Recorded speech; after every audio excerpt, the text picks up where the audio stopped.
Hola, buenas tardes, bienvenidos y muchas gracias por compartir vuestro tiempo con nosotros en esta charla de DECRA que vamos a realizar hoy sobre el manejo postoperatorio en caballos tras una cirugía abdominal.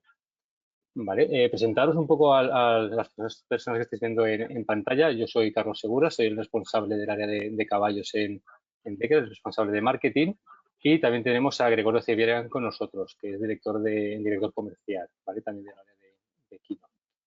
Nos acompaña también Marga Vázquez. Marga Vázquez es la directora comercial de Better Equine y de Foresight.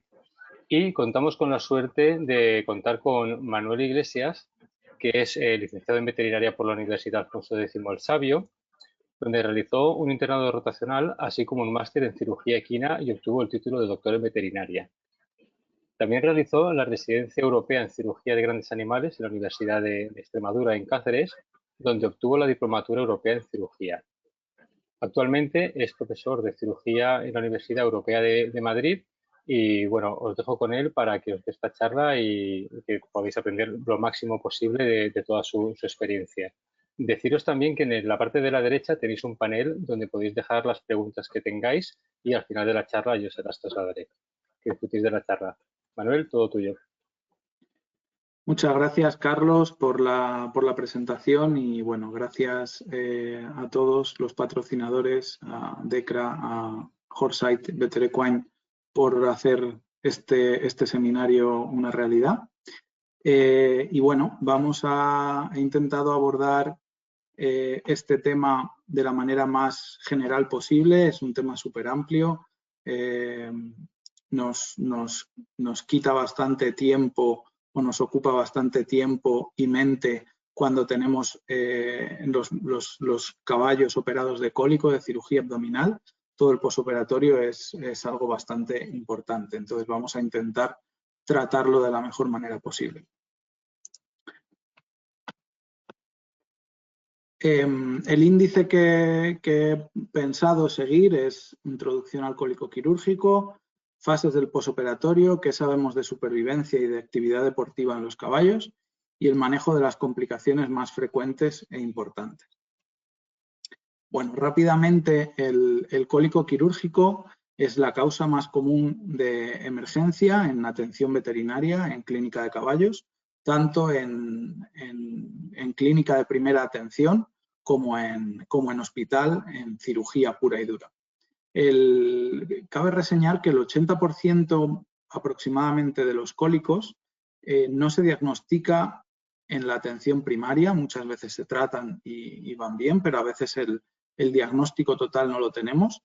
Incluso hasta el 20% pueden no tener un diagnóstico final en el hospital de referencia. Y muchas veces pues es la cirugía la que nos da el diagnóstico final y a veces incluso no es sencillo, teniendo el paciente, el caballo en la parotomía exploratoria. A veces tenemos que pensar y que acabar de definir cuál era la patología inicial. También resaltar que cuando preparamos estas charlas en relación al cólico quirúrgico, es verdad que el porcentaje de caballos que acaban en cirugía es pequeño. En la bibliografía tenemos descrito entre un 1 y un 17% de los casos.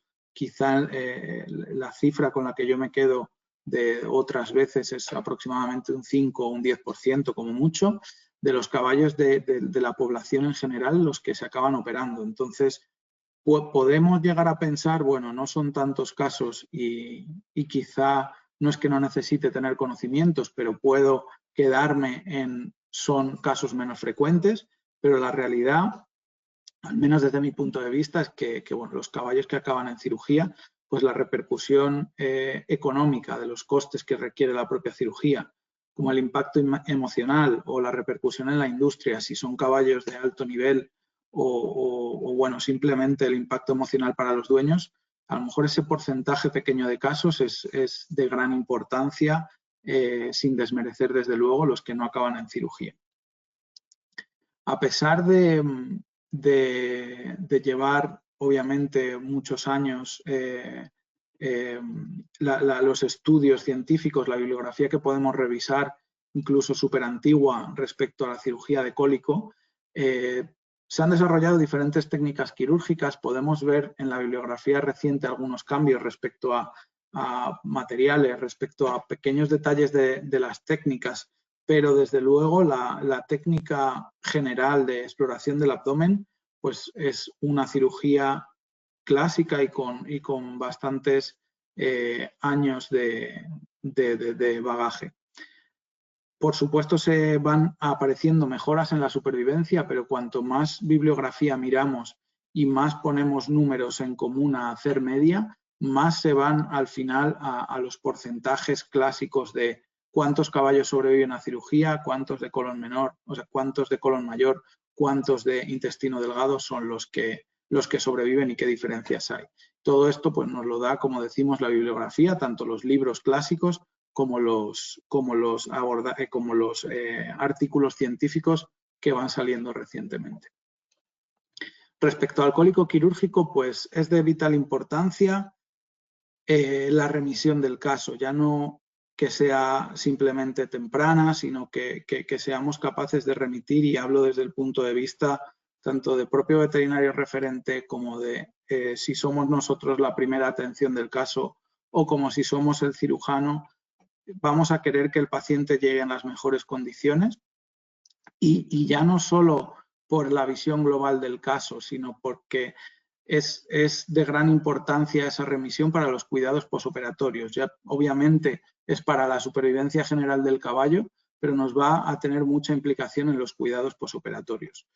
He hecho una división entre periodo posoperatorio inmediato y periodo posoperatorio en casa para tratar de clasificar los diferentes tipos de cuidados, aunque veréis que en la charla luego en algunos momentos pues se acaban mezclando un punto y el otro. El conocer las complicaciones y sobre todo conocer esa detección temprana de las patologías que nos van a surgir va a ser nuestra mejor herramienta para intentar ponerle freno a esas complicaciones que podemos tener o amortiguarlas de la mejor manera posible. Según vemos y avanzamos en número de casos, en experiencias con los diferentes casos, vemos que todo eso nos ayuda a los siguientes casos, con lo cual ese conocimiento de las complicaciones, como decía, es de las mejores herramientas que vamos a tener. Solo por ponernos en contexto, cómo vamos a preparar o cómo se va a ver un caballo posicionado para cólico, cómo se va a ver esa preparación que vamos a tener en el quirófano y cómo vamos a ver a nuestro paciente ya preparado para cirugía. No querría extenderme en técnica quirúrgica y en cirugía, porque asumimos que ese no es el motivo de nuestro webinar, pero obviamente tenemos que tener en mente todas las estructuras anatómicas y pensar que nuestra cirugía de cólico, si la simplificamos mucho, va a ser una exploración del abdomen para hacer un reposicionamiento anatómico, intentar solucionar la patología subyacente que tengamos. Si tenemos una lesión, obviamente que no puede ser solucionada, también diagnosticarla, pero la base de nuestra cirugía va a ser reposicionar las estructuras abdominales en su posición anatómica. De ahí que la importancia del conocimiento de la anatomía pues es fundamental. Además, para cualquier otro diagnóstico, para cualquier otra aproximación a nuestros casos, ya sea previo o posterior a la cirugía en las complicaciones, nos va a ser de gran ayuda este conocimiento de la anatomía. Pasando a las fases del posoperatorio, como hablaba de manejo de hospital y manejo en casa, subdividido los puntos que me gustaría llevar a cabo dentro de manejo de hospital, ¿no? Pues tenemos un ejemplo de cómo nos gustaría ver a nuestros pacientes posquirúrgicos, ¿no? Relajados, comiendo, evitando esas situaciones, incluso pues con la yegua con su potro, evitando todas esas situaciones de estrés, dolor, ansiedad, y son las que luego nos llevan a pensar qué hacer, a pensar nuestros siguientes pasos diagnósticos, pero desde luego esta imagen es similar a la que querríamos tener. es importante que estos dos puntos, ¿no? Tengamos una correcta comunicación hospital, veterinario, remitente, propietario, ya que muchas veces yo la verdad que en particular personalmente pierdo o creo que no pierdo el tiempo, pero me lleva mucho tiempo a veces tratar de hablar todas las complicaciones. Obviamente hay diferentes clientes y diferentes formas de abordar los casos y clientes que requieren más información y otros que menos, pero creo personalmente que es súper importante que esa comunicación sea parte fundamental, porque muchas veces cuando las complicaciones empiezan a ser mucho más graves o incluso limitar la vida del paciente, empezamos a tener situaciones en las que no sabíamos que esto podía pasar o situaciones en las que hay mucha incertidumbre. Entonces creo que ser insistentes con la realidad y con lo que hay es súper importante cara a todo el posoperatorio, y por eso casi es uno de mis primeros puntos, ¿no? El tener esa comunicación muy directa y muy estrecha con los implicados. Respecto a limpieza y bioseguridad, cuando salimos con un caballo del quirófano, ¿qué significa bioseguridad? Pues bioseguridad básicamente es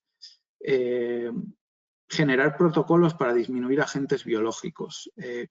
A veces yo personalmente, ¿no? Incluso pues piensas bioseguridad, pues no quiero que haya una transmisión de una patología de un paciente a otro, o que un caballo pueda tener gripe y en una cuadra pueda extenderse. Todo eso obviamente son medidas de bioseguridad, pero cuando buscamos la definición sí que nos insiste en transmisión de enfermedades y agentes biológicos en todos los sentidos, ¿no? Entre paciente y paciente, paciente personal, personal paciente. Entonces, queremos que todo eso se cumpla en la medida de lo posible. Veremos a lo largo del webinar también algunos ejemplos, ¿no? De infecciones de incisión, que quizá cuando pensamos en complicaciones posoperatorias es una de las primeras que nos viene a la cabeza. Pues vamos a ver la importancia de esas medidas de bioseguridad. Pero básicamente el disminuir las infecciones nos va a disminuir las complicaciones en los pacientes, en los caballos, en los casos, pero también en general en nuestra vida, ¿no? Porque tener una complicación en un paciente, pues al final muchas veces tenemos una implicación directa, a veces no conseguimos quitarnos de la cabeza, ¿no? Cómo solucionar ese problema o cómo haberlo mejorado, y bueno, pues muchas veces el establecer diferentes procedimientos, usar guantes con todos los pacientes, y más si tenemos infecciones o posibilidad de infecciones, debemos adaptar en función de las instalaciones que tenemos también estas medidas, ¿no? No siempre podemos tener en una cuadra en casa un super aislamiento, pero debemos adaptarlo lo máximo posible. Y las medidas preventivas más típicas pues son obviamente a nivel hospital separar por riesgos, qué caballos tienen más riesgo de transmisión de enfermedades, todos lo conocemos. La limpieza y la desinfección en general de todo, ¿no? de la cuadra, del establo, pero también de todo nuestro pasillo, de nuestros sitios donde guardamos nuestras medicaciones, nuestros vendajes. Todo esto influye bastante. Medidas tan básicas que a veces nos cuesta implementar, como pues no tocar un catéter sin guantes o lavarnos las manos con alcohol entre paciente y paciente, pues obviamente son medidas que pueden ayudarnos a disminuir todos estos problemas de bioseguridad. Obviamente, pues vamos a tener también barreras de precaución con ropa, calzado, con pediluvios. Todo esto requiere ya no solo de una implementación, sino de una implementación y un seguimiento, ¿no? Y saber qué está pasando, qué problema tenemos cuando ha habido una infección, cuáles serán los factores de riesgo, y todo esto va a ser de gran ayuda. Acabar manteniendo en la cabeza la definición de bioseguridad, y obviamente todo esto es muy general y podemos indagar en la bibliografía en qué bacterias son las más frecuentes, qué agentes biológicos podemos tener como principales causantes de nuestros problemas. pero todas estas medidas pequeñas podemos implementarlas desde el primer momento y nos van a ayudar a mantener los problemas un poquito a raya. Respecto a realimentación, ¿qué hacemos con los caballos recién operados de cólico? Igual, yo quizá pues, soy cirujano, no soy nutricionista, no podría mantener un debate, una discusión sobre requerimientos calóricos o cuestiones mucho más técnicas de alimentación, de nutrición en el posoperatorio, pero desde luego quizás sí que pues tenemos la experiencia de haber realimentado muchos caballos después de ser operados de cólico. Este paper, este artículo me gustó mucho, ¿no? Porque es una encuesta de especialistas a nivel mundial, tanto europeos como americanos, tanto cirujanos como internistas, de cuál es el protocolo a seguir después de, o qué protocolo se utiliza a nivel personal particular cada uno de ellos en sus casos. Al final, el motivo de esta encuesta es el saber que en general se basan los protocolos de posoperatorio en la experiencia clínica, en la lesión identificada, pero que hay poco publicado científicamente sobre un gold estándar de posoperatorio de cólico. Entonces, cuando hay tanta variabilidad, estas encuestas son bastante interesantes. Divide, bueno, los porcentajes obviamente son un resumen. Si entramos en este paper y queremos analizarlo, pues tenemos muchas más información que podemos obtener, pero me parecieron los porcentajes más interesantes, ¿no? Respecto a casos simples de colon mayor, estilo desplazamientos, pues esos porcentajes, aproximadamente un 60%, no retira el agua en el posoperatorio, mantiene el agua continuamente, en las primeras 3 horas aportan agua un 55-60% de los especialistas, comida en las 3 primeras horas un 16%, comida a las 6-12 horas aproximadamente un 30% de clínicos hacen esa pauta. Y luego, importante también que aproximadamente un 50%, que me parece un porcentaje bastante significativo, todo subjetivamente, inician la alimentación con puñados o puñados de forraje básicamente, principalmente heno, entonces es una de las pautas quizá más seguidas, más frecuentes. En caso de lesiones de intestino delgado, más o menos un 70% de los clínicos empiezan ofreciendo menos de 2 litros de agua y en las 12 o 24 horas del posoperatorio, aproximadamente un 30% esperan a ese momento para ofrecerlo. La mayoría, bueno, en torno al 40%, ofrecen alimento a partir de las 24-48 horas, tampoco es una información súper exacta, pero como os digo, creo que es importante saber que ese porcentaje es en general en la comunidad global de especialistas y parecido al intestino grueso, ¿no? Un 70% o la gran mayoría de las lesiones de intestino delgado empiezan realimentándose con puñados de alimento. En torno a un 50% también ofrecen hierba como primer alimento. Pasamos al siguiente punto, que es control del dolor y control de la motilidad. Los pongo juntos porque para mí muchas veces es un círculo vicioso, ¿no? Cuando tienes un caballo en el posoperatorio que no tiene una buena motilidad, que tenemos una ecografía que todos conocemos, ¿no? de este aspecto, con asas de intestino delgado muy distendidas, son pacientes que tienen dolor. Entonces, muchas veces tenemos que hacer la unión de esos dos puntos, ¿no? El control del dolor más el promover la motilidad, a su vez vaciar el reflujo. Tenemos muchas veces pacientes en los que tenemos la sonda puesta porque no podemos evitarlo, pero les ofrecemos puñados de hierba o les dejamos pastar para promover ese aumento de la motilidad, que quizá para mí personalmente es de las cosas que más ayudan, que el caballo pueda salir a la calle, se note caballo, salga, coma un poco de hierba. Todo esto es súper importante, pero obviamente a veces vamos a tener que hacer analgesia, a tener que hacer algún uso de fármacos.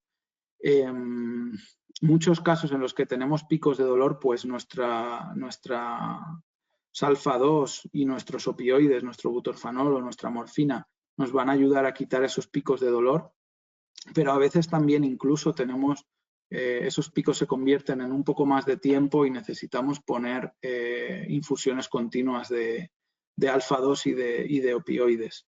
Y respecto al uso de analgésicos, pues igual, sería un tema que podríamos incluso hacer un webinar únicamente de uso de analgésicos, de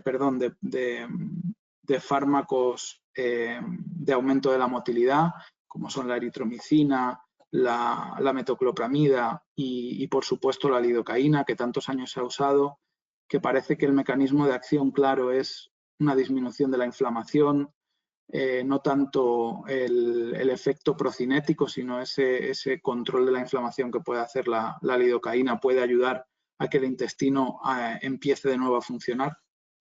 Entonces, bueno, pues todo esto va a ser un conjunto que nos va a hacer que el caballo se estanque. Por supuesto, todo esto va a ser con fluidoterapia, con soporte sistémico añadido, y todo esto puede ser pues un gran trabajo de cuidados intensivos en el posoperatorio. Otra vez volvemos siempre a tener nuestra imagen que nos atemoriza, ¿no? De tener el intestino delgado parado. Es un círculo, como digo, es un círculo vicioso. Cuanto más tiempo pasa, más tiempo va a estar parado, y es algo que desde luego pues limita en gran cantidad el pronóstico del caballo. ¿Qué cosas miramos a nivel hospital? Pues para mí a diario e incluso en algunos casos verdaderamente intensivos, pues mucho más que a diario, ¿no? Periódicamente, cada pocas horas vamos a estar mirando nuestro catéter. Al final, nuestro catéter intravenoso, pues en pequeños animales o incluso en medicina humana, me consta que cuando ponen una vía venosa central, pues el procedimiento es como mucho más exhaustivo a nivel de prevención, a nivel de control de infección, etcétera. Nosotros estamos muy acostumbrados en los caballos a poder acceder a esta vena central, pero no debemos olvidarnos que efectivamente es una vena central. Y el hecho de mantener diariamente, hacer lavado de esas vías, cambios de tapón, control estricto de la limpieza, cambiar cada 24 o 72 horas las líneas de fluido, todo esto nos va a ayudar a disminuir, igual que con la bioseguridad, tenemos muchos escalones que podemos hacer, pero desde luego cuantos más hagamos, mejor vamos a mayores probabilidades de que todo nos vaya bien con esos cuidados posoperatorios.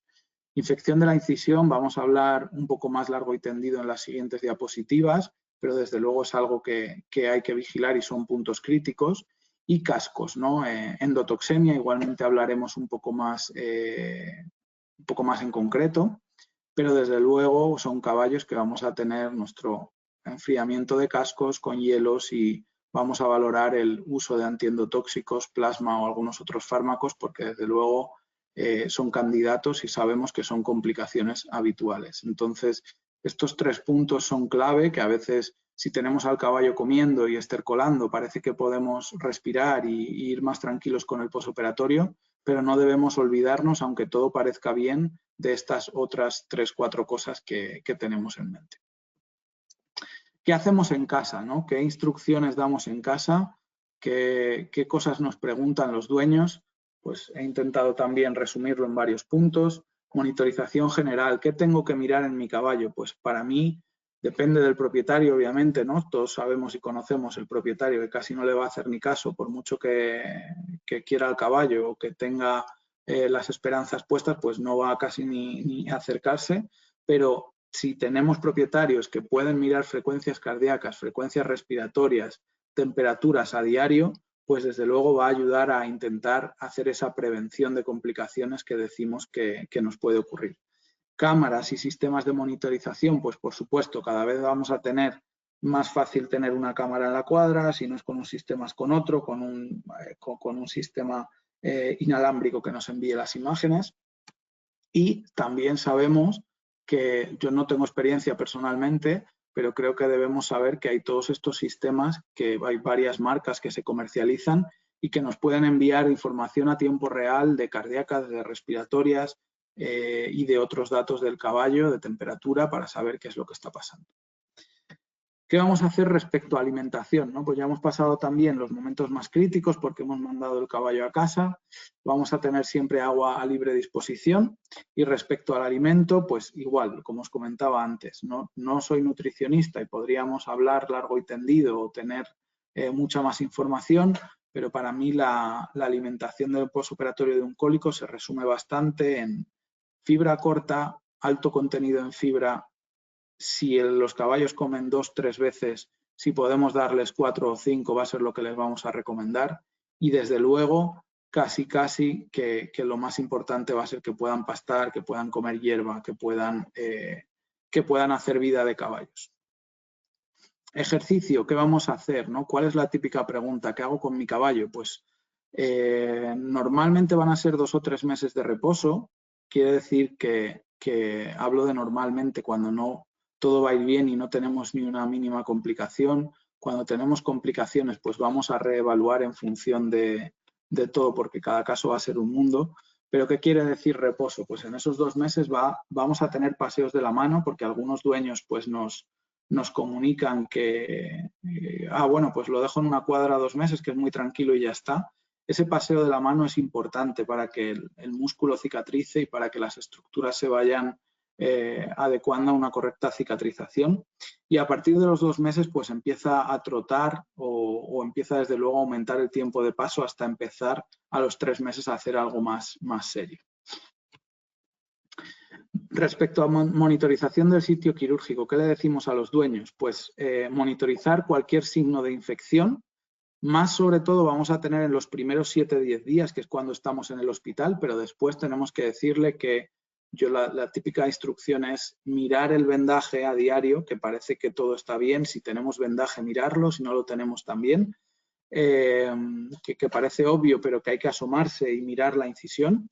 Y luego también palpar la región de la incisión. Si tenemos vendaje nos va a ayudar a ver si hay más sensibilidad o no. Y eso es súper importante y creo que los dueños lo pueden hacer. ¿Qué hacemos? ¿Utilizamos soporte abdominal y faja? Pues bueno, hay variabilidad en cómo lo hacen cada uno de los cirujanos. Podemos encontrar varias maneras de hacerlo, ¿no? Pero yo personalmente lo recomiendo hasta el final de retirada de las grapas. Si tenemos vendaje, vendaje, si tenemos faja, faja, pero manteniendo la limpieza de la incisión de una manera súper estricta. Pero luego, a partir de la retirada de puntos, pues podemos valorar, no de rutina, si no hay ningún tipo de problema, se pueden quedar sin faja, pero si a la mínima duda que tengamos que hay un pequeño defecto, que ha habido un pequeño punto que hay sospecha de infección, para mí son candidatos de tener una faja durante todo el postoperatorio, durante los 2 o 3 meses. Y desde luego eso, sí, en cualquier caso, ante alguna otra anomalía que no sepamos. ¿Qué incisiones nos vamos a encontrar, ¿no? Cuando tenemos ese vendaje y cambiamos cada 2 o 3 días para ver cómo está la incisión, o cambiamos a diario en el caso que tengamos una faja, pues vamos a mirar cómo está la incisión y bueno, para mí pues esta es una imagen bastante compatible con lo ideal de lo que me gustaría encontrarme cada 2 o 3 días cuando miramos el vendaje. ¿Qué otras cosas tenemos menos ideales? Pues bueno, vamos a tener algunas incisiones que empezamos a perder algunas grapas, que se empiezan a mover, que no aparece una secreción terrible, pero están más blanditos los puntos. Entonces, todo esto para mí ya hay que extremar las precauciones y desde luego hacer todo lo máximo posible de cultivo, ecografía abdominal, puntos que vamos a ver ahora. ¿Por qué? Porque no queremos acabar en un momento en el postoperatorio mucho más avanzada la infección, con mucho más riesgo de dehiscencia o de hernias en en estos puntos que aquí se ven un poco más avanzada la infección.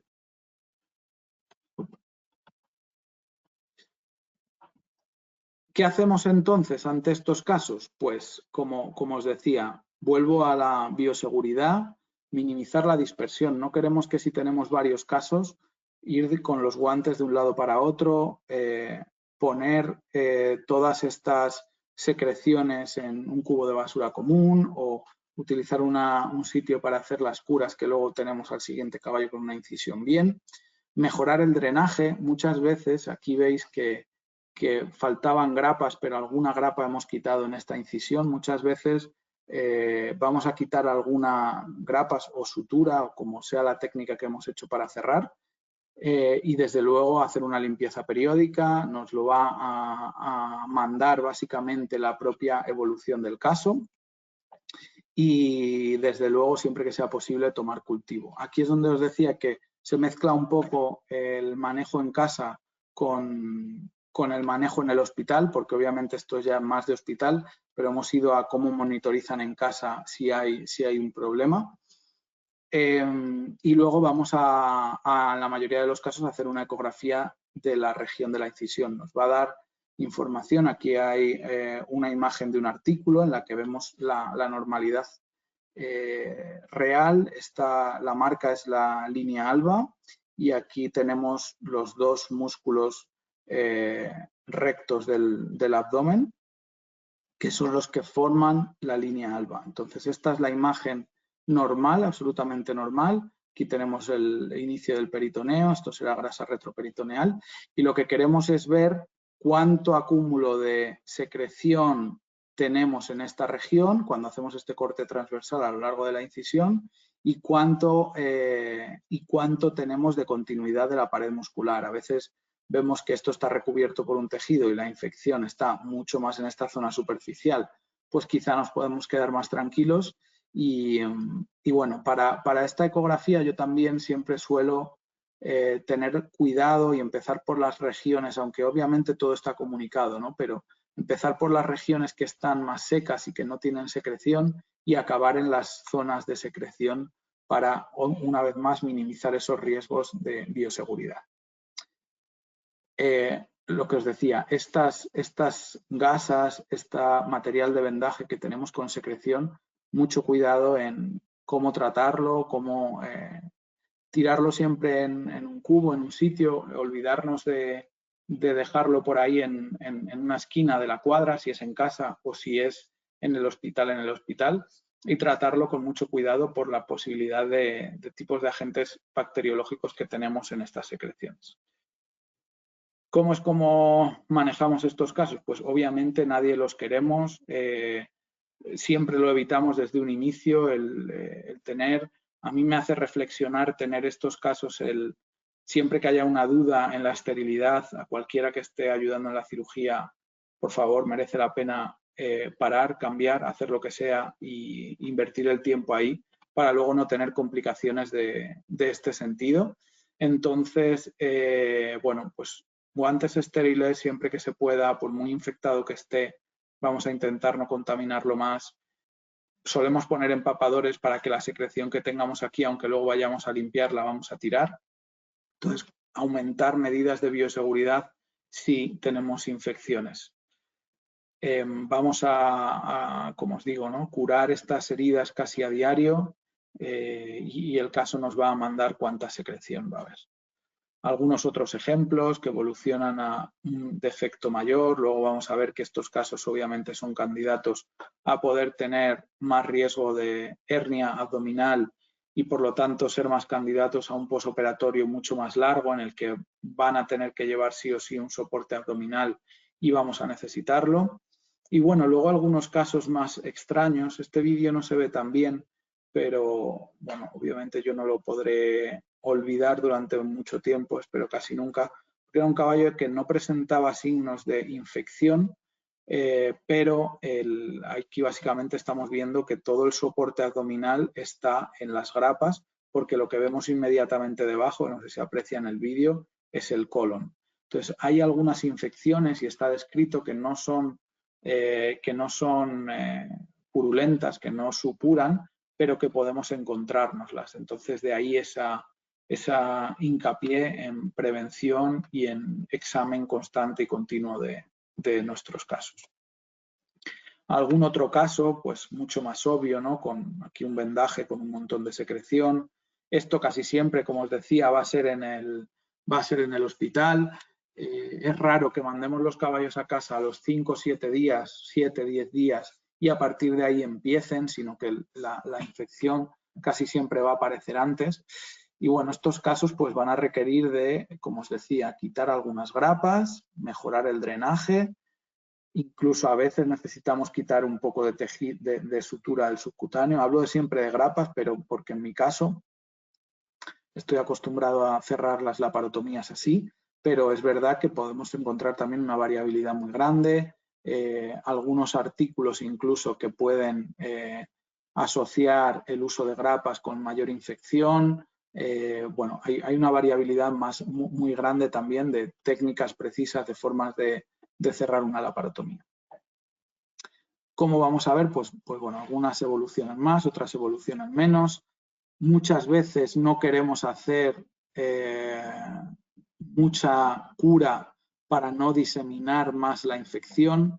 A veces hacemos estos lavados con suero estéril, con un catéter, pero desde luego yo no soy muy fan tampoco de promover que con el líquido, con el fluido, la infección pueda moverse y expandirse a otras zonas de la incisión.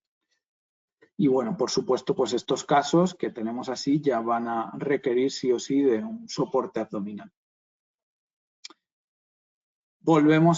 Necesitamos soporte abdominal, pues ya básicamente lo hemos comentado, en todos estos casos que hay problemas sí, y bueno, tenemos la suerte de tener en España en concreto, Better Equine ha desarrollado esta faja con algunas mejoras respecto a las que teníamos en el mercado anteriormente. Tenemos bueno, Marga nos puede contar después, pero tenemos algunos sistemas que desde luego son interesantes y mejoran lo que teníamos hasta el momento. Entonces, en todos estos casos dudosos que no sabemos qué está pasando y desde luego en los que tienen infección, vamos a requerir del uso de una faja y como os decía, tenemos la ventaja de que bueno, a través de Horsight podemos tener estas de Better Equine que en 24 horas podemos tener una faja con varias medidas en casa en el caballo y va a ser un gran cambio y una gran ayuda en estos caballos.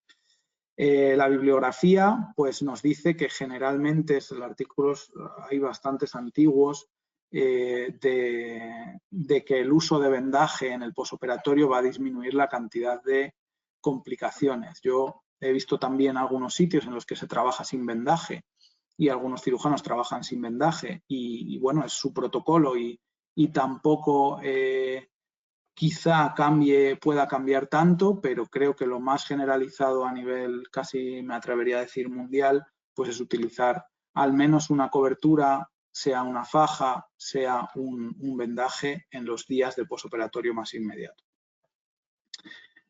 Es muy importante la revisión veterinaria y la retirada de grapas y puntos. Todos creo que más o menos vamos a tener algún caso. Si tenemos, hemos visto algún caso, si tenemos una incisión de este tipo, pues la verdad que esto ya no nos va a preocupar demasiado. Puede haber un problema de hernia en un futuro, pero aquí ya parece bastante cicatrizado. Vamos a tener precaución igualmente en limpieza, sepsis, limpiar y desinfectar toda la piel antes de quitar todas las grapas o puntos y bueno, muchas veces pues vamos a cubrir la incisión una vez más. Es relativamente frecuente algunas veces con las grapas que se quede alguna, obviamente depende del caballo, a veces nos estamos jugando el tipo con la cabeza ahí debajo para quitar las grapas, pero a mí lo que más me ha ayudado es tocar también con los guantes la zona de la incisión y a veces no lo estamos viendo porque necesitamos una linterna y meter ahí abajo la cabeza, pero a veces se nos queda alguna grapa, sobre todo en la región del ombligo, y esas desde luego conviene quitarlas y hacer el esfuerzo de de quitarlas en el primer momento, porque luego puede complicar la evolución de la propia incisión, aunque parezca que ya está solucionado. Y luego, bueno, recidiva de cólico, extremar precauciones, tener cámaras, como decíamos. ¿Cómo podemos solucionarlo? Pues bueno, tenemos este libro de Equine Colic, en el que hay un capítulo de una parte de recidivas de cólico. Nos dice que aproximadamente en 29% de los casos recidivan en general sin tener que necesitar cirugía, pero es un factor, desde luego, si necesitan cirugía, muy, muy negativo para la incisión. La repetición de la parotomía podría ser necesario y, bueno, ellos marcan la norma de 2 dosis de detomidina es necesario reintervenir. Creo que es una norma súper genérica y no la llevaría al pie de la letra, pero básicamente podemos encontrarnos lesiones nuevas, otras lesiones estrangulantes, pero uno de los problemas más típicos es obstrucción en la anastomosis, si hemos hecho una resección y una anastomosis, y en algunos casos también reimpactación de algunos tramos. A veces quitamos y hacemos un lavado de la flexura del colon, pero hay otros tramos que necesitan o sea, que vuelven a impactarse después en el posoperatorio. Y, por supuesto, adherencias que se han generado durante la cirugía o durante el proceso de cólico que nos están causando un problema una vez más. Entonces, quizá me quedaría en más típico obstrucción de anastomosis en caso de que la haya, reimpactaciones y formación de adherencias como complicaciones más frecuentes encontradas en casos de relaparotomías. También tenemos un artículo que quizá no es tan reciente, de 2017, factores asociados a caballos, a la supervivencia en caballos que tienen una segunda laparotomía. Aquí fijaros la diferencia, nos habla en un inicio en el libro de 29% de caballos que pueden tener un cólico después, y aquí hablamos de un 6,3% que se realiza relaparotomía en 1.500, una N de aproximadamente 1.500 caballos. Entonces, bueno, el número no es tan alto, depende con qué lo comparemos, y obviamente si hacemos una revisión de todos los artículos que hay de relaparotomía o de segunda cirugía en cólico, pues podemos encontrar otras cosas. La media, pues puede ser que sea necesario hacer la relaparotomía, la segunda cirugía, a los 4 días, pero también vamos a tener casos en los que va a pasar antes y casos en los que va a pasar después. Y, bueno, porcentajes que nos encontramos, que signos persistentes de cólico, supervivencia que podemos tener en un 76% de los casos. Supervivencia a corto plazo en caballos con relaparotomía, pues se baja a un 50%. La dehiscencia de la incisión aumenta hasta un 50% de probabilidades de tener problemas en una segunda laparotomía.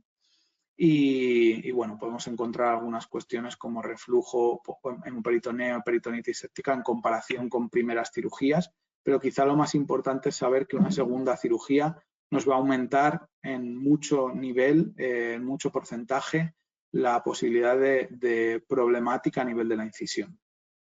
¿Qué tenemos respecto a supervivencia y actividad deportiva? Pues extensa variedad de artículos, variación muy grande entre diferentes poblaciones, muchos factores que pueden influir. Este es un paper que conseguimos publicar después de un tiempo, lo publicamos en 2022 con un modelo predictivo de qué factores podíamos encontrar como valores pronósticos a nivel de supervivencia, que esos valores nos pudieran servir para decidir antes de operar si son candidatos que van a vivir o que no van a vivir. Y, bueno, a través de unos modelos estadísticos, pues conseguimos determinar algunos factores de riesgo como estaciones extremas, lesión estrangulante, edad del paciente, intestino delgado, mucho más problemático que intestino grueso. Si comparamos y hacemos la comparación con muchos de los artículos similares en otras poblaciones o en otros momentos del tiempo, pues vamos a tener unos factores de riesgo que se repiten en el tiempo, ¿no? El intestino delgado se repite en el tiempo, las lesiones estrangulantes, es obvio, se repiten en el tiempo. Y no en todos los artículos tenemos que la edad del paciente va a ayudar o no va a ayudar a que el caballo sobreviva. Y en este caso, con caballos puramente operados en Madrid, encontramos que aproximadamente teníamos un 65% de supervivencia y sabemos que en general en los artículos tenemos entre un 50 y un 80 de porcentaje de supervivencia, con lo cual estamos en el rango de las cuestiones que podemos encontrar a lo largo de bibliografía de todo el mundo. Artículos más recientes que me parecía importante, de relevancia mencionar aquí en este webinar, pues bueno, vuelta de caballos de salto a su actividad deportiva después de cólico, publicado en el 24, de 96 caballos de salto, pues más o menos un 90% compiten al mismo nivel o mayor, ¿vale? Luego hay algunos datos que cuesta un poco más ver, que un 63% están vivos por cirugía, pero el dato más importante es que un 90% compiten al mismo nivel o mayor. Luego hay algunos otros artículos como resultados a largo plazo después de cirugía de cólico, un retrospectivo de bastantes casos y bastantes años en octubre, publicado en el 23, con lo cual bastante reciente, en el cual pues otra vez tenemos en torno a un 80% de caballos vivos al alta y que sobreviven al primer año pues un 85% de caballos. O sea que estamos diría yo siempre en un 80-85% de supervivencia si ponemos todos los caballos en general. Y ellos no encontraron factores relacionados con la clínica, con el tipo de lesión o con los procedimientos quirúrgicos, lo cual es un poco diferente a todos los anteriores. Y bueno, pasamos a intentar describir un poco más y tener algunos casos de complicaciones más frecuentes e importantes. Ya casi todas las hemos pasado en el manejo de casa o en el manejo de hospital, pero intentando entrar un poco más en concreto en la propia patología. Recidiva de cólico. Y yo aquí he pensado en dos grandes bloques, ¿no? Recidiva de cólico, puede haber una causa mecánica, como decíamos, una obstrucción de la anastomosis, pero por supuesto puede ser también un problema sistémico. Y luego la mayoría de los otros problemas, reflujo posoperatorio, problemas de la incisión, tromboflebitis, laminitis, diarrea, colitis, van a tener todos una implicación en mayor o menor medida con un estado sistémico y muchas veces de endotoxemia de nuestro paciente, de un estado de shock o derivado de toda esa patología. No me voy a extender en la endotoxemia, pero básicamente lo que tenemos es una activación incontrolada de la cascada de la inflamación. Nos va a provocar una inestabilidad cardiovascular y nos va a provocar un fallo orgánico que va a provocar un shock del caballo, un fallo multiorgánico de todos los sistemas y al final la muerte, y es lo que necesitamos controlar y cortar en estos caballos que tienen el procedimiento iniciado. Entonces muchas veces cuando tenemos un caballo en shock, pues la cirugía no ayuda al propio shock, ayuda a controlar la situación que lo está causando, pero necesitamos revertir todo eso. Todo eso nos va a dar una cantidad de signos clínicos que muchos de ellos desembocan en nuestros problemas incisionales, nuestras tromboflebitis, nuestros problemas sistémicos y nuestras alteraciones de la motilidad. Entonces, si pasamos al recidiva de cólico, básicamente es lo que acabamos de hablar de este paper, que lo paso muy rápido. Y si nos vamos a ilio posoperatorio, pues como decíamos, puede haber causas mecánicas, pero también vamos a tener ese sistema de inflamación, esa inflamación descontrolada provocada por la endotoxemia. Es un gran problema después de la cirugía, con un gran impacto económico y gran impacto en el pronóstico determinado por árboles de decisión de diversos y gran cantidad de artículos de la bibliografía. Es un reto clínico, ya lo hemos hablado, procinéticos, todo esto nos implica uso de fluidoterapia, gran inversión económica y puede conllevar a otras complicaciones que están relacionadas. Lo que no queremos es ver a nuestros caballos pues, en posoperatorio revolcándose y con mucho dolor y con esa imagen de intestino delgado. ¿Cómo definimos un problema de la incisión? Parece muy obvio, pero el tener una infección de la incisión, cuando buscamos en la bibliografía, para hacer los recuentos en los artículos de qué consideramos qué porcentaje de caballos se infectan, qué caballos se infectan con qué bacterias.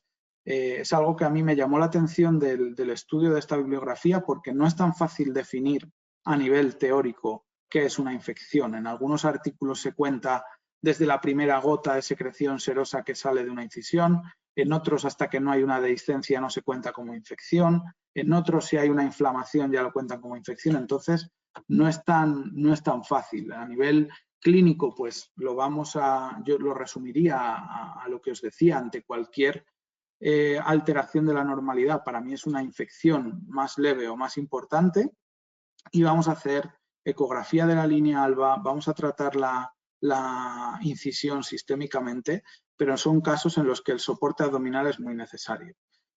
Como os decía que adelanté antes, la infección es sinónimo de hernia, pues es muy sugerente de hernia, pero desde luego tenemos que prevenirla desde el momento número 1, por pocas que sea nuestra secreción. Y la infección es sinónimo de dehiscencia, pues desde luego tampoco en el 100% es sinónimo, pero es necesario, más que necesario, el soporte, y algunos casos que necesitan una segunda cirugía para volver a suturar o incluso poner cerclajes, porque el riesgo de visceración es muy grande, ¿no? Yo siempre explico a los clientes que todo el peso abdominal está sobre esa sutura, y si hay infección, pues puede desde luego fallar todo. Esta imagen, que no se ve muy bien, es para mí el inicio, ¿no? de una vez más, la prevención y mínimos detalles que podemos tener. Este caballo, con un vendaje bastante bien puesto, tenemos ya ahí una marca de secreción. Probablemente pues tenemos que monitorizar si desde luego no hemos cambiado ese vendaje recientemente. Muchas veces empezamos, como decimos, por una pequeña gota, una pequeña secreción, y bueno, algunos otros casos, ¿no? Un caso típico de hernia abdominal, en el que vamos a tener un defecto más grande, pero luego teníamos una zona en la que no estaba completamente cerrada la pared. Entonces son casos que van a requerir una segunda cirugía. La segunda cirugía también, el riesgo de infección es muy grande. A veces ponemos, desde luego casi siempre, esta sutura tipo stent encima para la recuperación, y después hacemos un vendaje. Los casos, desde luego, de cirugía de hernia van a necesitar de la faja con una necesidad extrema y, por supuesto, imperativo. Y bueno, lo que queremos evitar siempre en último momento es que haya infecciones más exudativas y más claras como esta.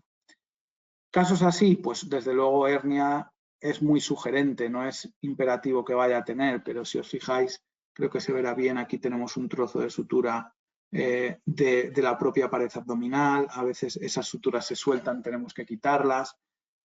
Bueno, casos en los que se abre y hay tanto tejido de granulación, este tejido no es normal a nivel de la línea alba, con lo cual tenemos un riesgo muy alto de hernia. En estos casos en los que luego hay defectos que se quedan porque al hacer las curas esto es tejido completamente anómalo y nos lo llevamos con nuestras curas, pues son casos que desde luego son candidatos muy grandes para tener una hernia abdominal. Y por supuesto, si os fijáis en este caballo, tiene una incisión previa de cólico, este se reoperó, y la relaparotomía, la segunda laparotomía, pues se infectó de una manera importante e imponente cuando tenemos estas secreciones tan agresivas que cambian con tan poco tiempo.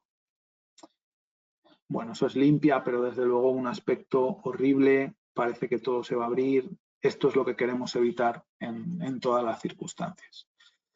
Y bueno, ya estos últimos dos puntos de tromboflebitis, muy importante. Hablábamos del chequeo del catéter, puede ser séptica o no séptica. Yo he encontrado en la bibliografía causa no común de fiebre, pero desde luego para mí no es tan poco frecuente, y es algo que siempre que un caballo tiene fiebre en el posoperatorio vamos a descartar que el problema sea de ahí.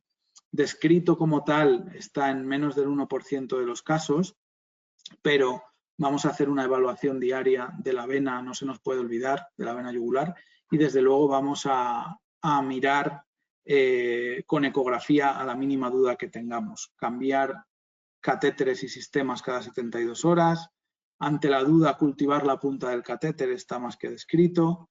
Y en casos muy extremos hacer una trombectomía, aunque yo desde luego no tengo afortunadamente mucha experiencia.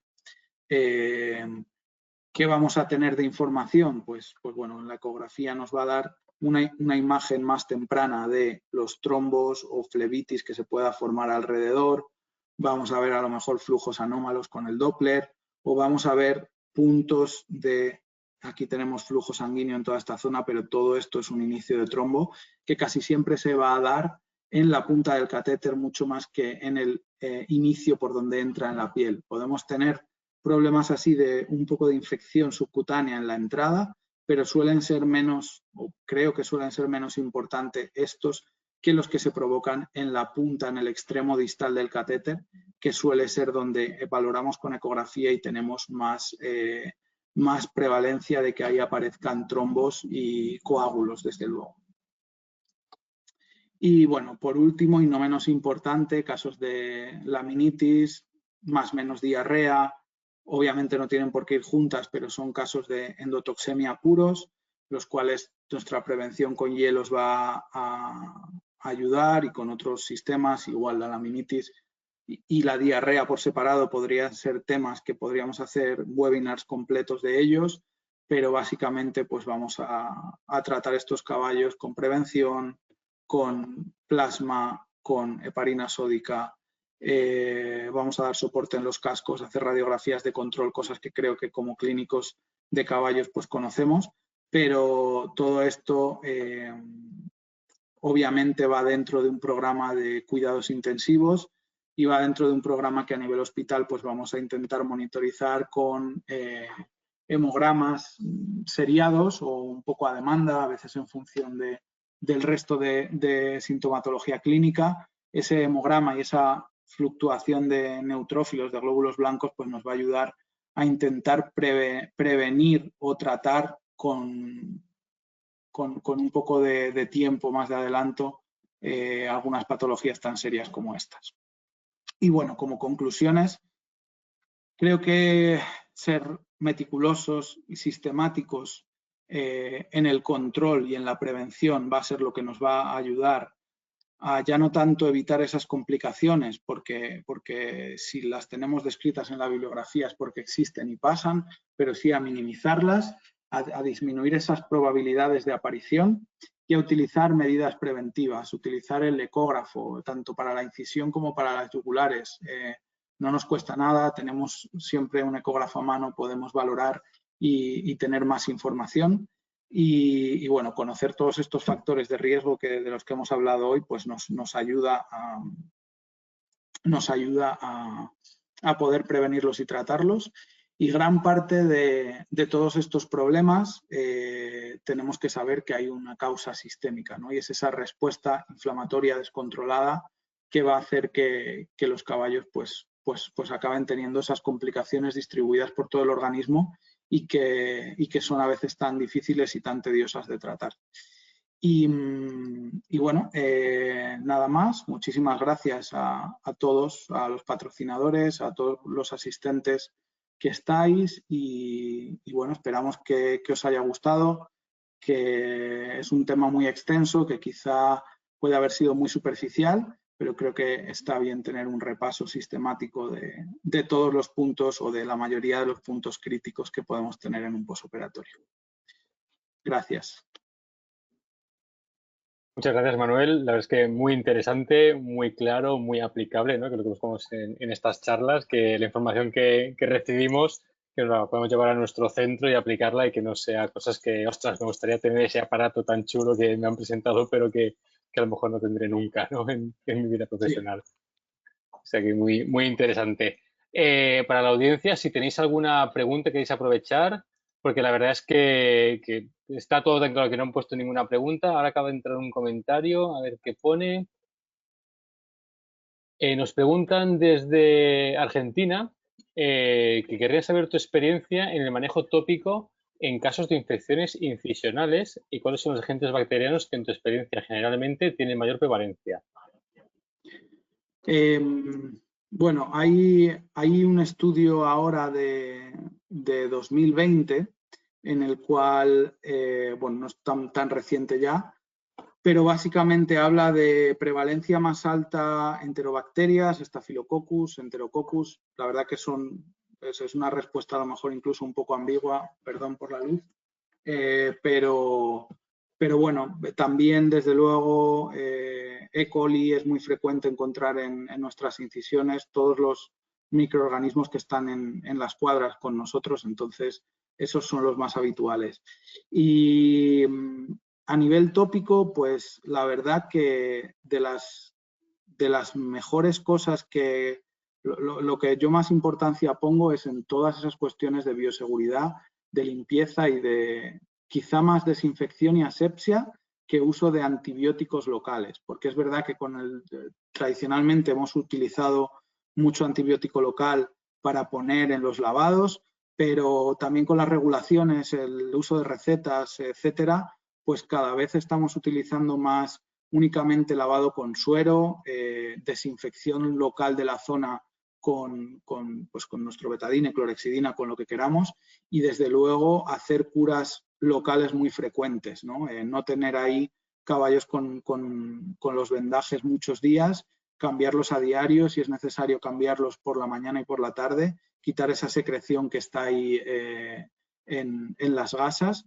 pero mucho más que el tratamiento local. Y desde luego, lo primero antes de ningún tratamiento, hacer un cultivo y un antibiograma para poder adaptar el tratamiento sistémico a de verdad lo que tengamos en la incisión. Muy bien. Pues parece que lo que decíamos antes ha quedado todo bastante claro porque no hay ninguna pregunta más. No sé, Marga, si tú quieres añadir algo en relación a la faja de Beteriquine. Primero de todo, lo que quiero es dar las gracias a DECRA por haber hecho posible este webinar, por supuesto a Manuel y por supuesto a los asistentes.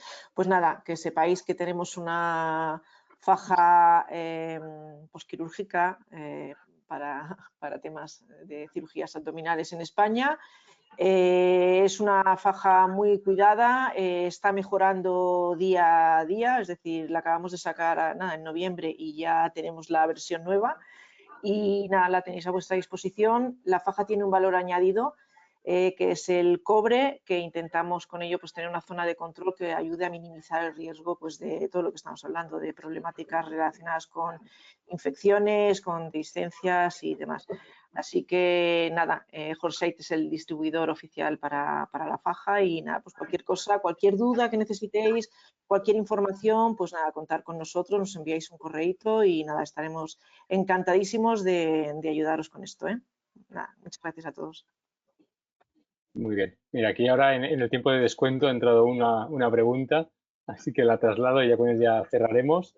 Nos preguntan que en los casos en los que a los 60 días aparecen signos de hernia incipiente, pero con pared en la eco, ¿se puede ayudar la faja a reforzar la pared e intentar evitar la cirugía? Desde luego que la usaría al 100% y creo que deberíamos ahí en esos casos a 60 días, que ya deberíamos tener una cicatrización y en la eco no está del todo mal, hacer un control muy estricto con paseos, con rehabilitación muy progresiva y ver si podemos evitar la cirugía de esa manera. O sea que desde luego la respuesta es sí a soporte abdominal y a control continuo de ecografía para valorar si ese músculo está creciendo o si se está haciendo un poco más fuerte la línea alba. Tampoco tenemos mucho que perder en cuestión de tiempo. Podemos añadir un poco más de tiempo posoperatorio o de tiempo de reposo, pero que lo vamos a tener que hacer sí o sí y de esa manera intentar paralizar la cirugía o atrasarla. Y luego me quedé con la idea de la pregunta de antes de tratamientos tópicos. Hemos utilizado mucho en incisiones en las que había bacterias multiresistentes también ozono. Ozono tópico en gas y bueno, también aceite ozonizado, que bueno, es un tratamiento que obviamente se lleva utilizando muchos años en infecciones Hay veterinarios que tienen muchísima experiencia en infecciones muy resistentes y en concreto en infecciones incisionales yo puedo corroborar que a mí personalmente pues me ha funcionado muy bien. Nos preguntan también, Manuel, ahora se van animando, es lo que suele pasar, es el uso de la miel. El uso de la miel en para la cicatrización en caballos con la piel sensible, por su efecto antibiótico natural. ¿Qué experiencia tienes? 100%, recomendable también. A mí lo que menos me gusta de la miel es a efectos prácticos el pringue que supone en los caballos. Es muy pegajosa, pero cuando tenemos nuestras herramientas con las que tratar, si por ejemplo a lo mejor no tenemos ozono o no tenemos otras herramientas terapéuticas, la miel desde luego entra en una de mis primeras opciones. Cuando tenemos algunos casos como esos que veíamos que tienen un defecto en la pared, yo suelo tener o comprar específicamente miel y tenerla muy limpia y usarla única y exclusivamente para eso y rellenar esos defectos con miel, 100%. Muy bien. Y luego también nos preguntan por qué prokinéticos utilizas. Y nos añade DMSO en enteritis o ileo.